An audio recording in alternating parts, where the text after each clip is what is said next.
మన హిందువులందరికీ సర్వసాధారణమైతే దీపారాధన చేసే వాళ్ళు కొన్ని నియమాలు పాటిస్తూ ఇంట్లో దీపారాధన చేసుకుంటే మీరు చేసే పూజలు మనలో చాలా మందికి దీపారాధన ఎలా చేయాలి, ఏ సమయంలో పూజ చేస్తే దేవతల ఆశీర్వాదం లభిస్తుందో తెలియదు. అలాగే దీపంలో ఎన్ని వత్తులు వేసి పూజ చేస్తే మంచి జరుగుతుందో ప్రతి ఒక్కరు తెలుసుకోవాలి. అలాగే మనం పూజ చేసేటప్పుడు దీపాన్ని వెలిగించే ప్రతి ఒక్కరికి తెలియదు, రెట్టింపు పుణ్యం లభిస్తుందో అందరూ తెలుసుకోవాలి. కాబట్టి దీపారాధన ఎలా చేసుకుంటే రెట్టింపు ఫలితం లభిస్తుంది ఈ వీడియోలో తెలుసుకుందాం. ఉదయం 5 గంటల సమయంలో మీ ఇంట్లో దీపారాధన చేసుకుంటే ముక్కోటి దేవతలు అందరూ మీ ఇంట్లోకి అడుగు పెడతారు అని పండితులు చెబుతున్నారు. ఎందుకంటే ఉదయం 5 గంటల సమయంలోనే ముక్కోటి దేవతలందరూ భూమిపైకి వచ్చి పుణ్య నదులలో స్నానం చేసి శివునికి పూజలు చేస్తారు. కాబట్టి బ్రాహ్మ ముహూర్తంలో తీసుకుంటే మీ పూజకు రెట్టింపు పుణ్యం లభిస్తుంది. 5 గంటల సమయంలో రోజు పూజ చేయటం కుదరకపోతే సోమవారం ఒక్క రోజైనా సరే ఉదయం 5 గంటలకు ఇంట్లో పూజ చేయండి. బ్రహ్మ ముహూర్తంలో పూజ చేయలేని వారు 10 గంటలలోపు ఇంట్లో దీపారాధన పూర్తి చేసుకోవాలి. ఉదయం 11కు 25 నిమిషాలు పసుపు నీళ్లు చల్లుకోవాలి. ఇంట్లో పూజ చేసే ఆడవాళ్లు నైటీ వేసుకుని పూజ చేయకూడదు. చక్కగా చీర కట్టుకుని బొట్టు పెట్టుకుని మీరు చేసే పూజకు 1000 రెట్లు పుణ్యం లభిస్తుంది. రోజు పూజ చేసే వాళ్లు నువ్వుల నూనెతో దీపారాధన చేస్తే చాలా మంచిది. నువ్వుల నూనె కలిపి చేస్తే మీ ఇంట్లో కష్టాలు లేకుండా సుఖసంతోషాలతో జీవిస్తారు. అది పండుగ రోజుల్లో అయితే ఖచ్చితంగా ఆవు నెయ్యితో దీపారాధన చేయండి. కొబ్బరి నూనెతో దీపారాధన చేస్తే డబ్బు సమస్యలు ఉండవు. వేప నూనెతో దీపారాధన చేస్తే మంచి ఆరోగ్యం లభిస్తుంది. దీపం వెలిగించిన తరువాత కుంకుమ బొట్టు పెట్టి నమస్కారం చేసేటప్పుడు అగ్గిపుల్లతో దీపాన్ని వెలిగించకూడదు. ఏక హారతిని తయారు చేసి దానితో దీపాన్ని వెలిగించాలి. అప్పుల భారంతో ఇబ్బంది పడుతున్న వారు అప్పులు తీర్చేపోతున్న ప్రతి మంగళవారం సాయంత్రం సమయంలో హనుమంతుడి పటం ముందుని దీపం వెలిగించి పూజ చేస్తే అప్పులు తీరిపోతాయి. ఇంట్లో దీపారాధన చేసేటప్పుడు కింద పెట్టి అందులో కొద్దిగా నీళ్లు పోసి దీపం వెలిగిస్తే మీ ఇంట్లో డబ్బు కష్టాలు ఉండవు. శుక్రవారం రోజున మీ ఇంటి ప్రధాన తలుపు మీద కుంకుమతో అని రాయండి. ఇలా చేస్తే లక్ష్మీదేవి మీ ఇంట్లోకి అడుగు. ముఖ్యంగా మీ పూజ గదిలో ఖచ్చితంగా ఒక రాగి చెంబులు పెట్టుకోవాలి. అప్పుడే మీరు చేసే పూజలకు రెట్టింపు పుణ్యం లభిస్తుంది. గడపకు ఎదురుగా చెప్పులు ఉండకూడదు. అలాగే గడప మీద కాలు పెడితే లక్ష్మీదేవి అవమానపరచడం అవుతుంది. శనివారం సాయంత్రం సమయంలో వెంకటేశ్వర స్వామి ఆలయానికి వెళ్లి దేవుని దర్శించుకుని ఆలయంలో ఒక దీపం వెలిగించండి. ప్రతి శనివారం ఇలా చేయడం వల్ల మీ కష్టాలన్నీ తొలగిపోయి సుఖసంతోషాలు ప్రాప్తిస్తాయి. వెంకటేశ్వర స్వామిని పూజిస్తే ఆ వెంకన్న కృప మన కుటుంబంపై ఎల్లవేళలా ఉంటుంది. పూజ చేసేటప్పుడు శివపార్వతుల పటానికి ఎర్రటి పుష్పాలను సమర్పిస్తే చాలా మంచిది. మందార పూలతో అమ్మవారిని పూజిస్తే ఎలాంటి కోరికైనా వెంటనే తీరుతుంది. గన్నేరు పూలతో పూజ చేస్తే మీ కష్టాలన్నీ తీరిపోతాయి. ఎవరు దేవునికి నైవేద్యంగా పంచదారను నివేదిస్తే సరిపోతుంది, అది అరటిపండ్లు నైవేద్యంగా.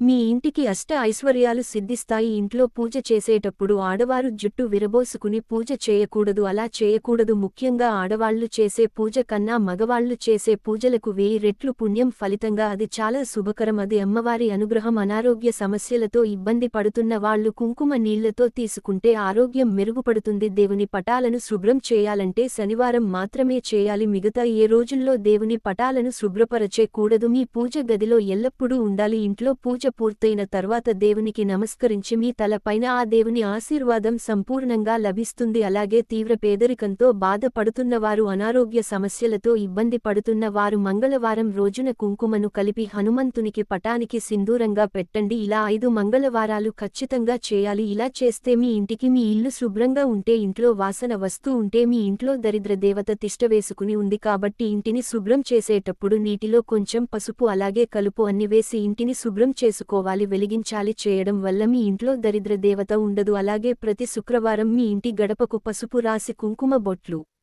పెట్టి ఇంట్లో పూజ చేసుకోవాలి. అలాగే దీపారాధన చేయాలి. ఇలా చేస్తే లక్ష్మీదేవి అనుగ్రహం లభిస్తుంది. దేవుడికి పెట్టే నైవేద్యం పెట్టాలి. పూజ పూర్తయిన వెంటనే నైవేద్యాన్ని తీసి కుటుంబ సభ్యులందరూ ప్రసాదంగా స్వీకరించాలి. ఇలా చేయడం వల్ల దేవుని అనుగ్రహం మీ కుటుంబంపై ఉంటుంది. ఇంట్లో పూజ చేసిన తర్వాత చివరగా దేవునికి చెప్పుకొని మీరు అనుకున్న కోరికలు నెరవేరి దేవుడి దగ్గరకు చేరుకుంది. ఈ వీడియో మీకు నచ్చితే లైక్ చేసే సబ్స్క్రైబ్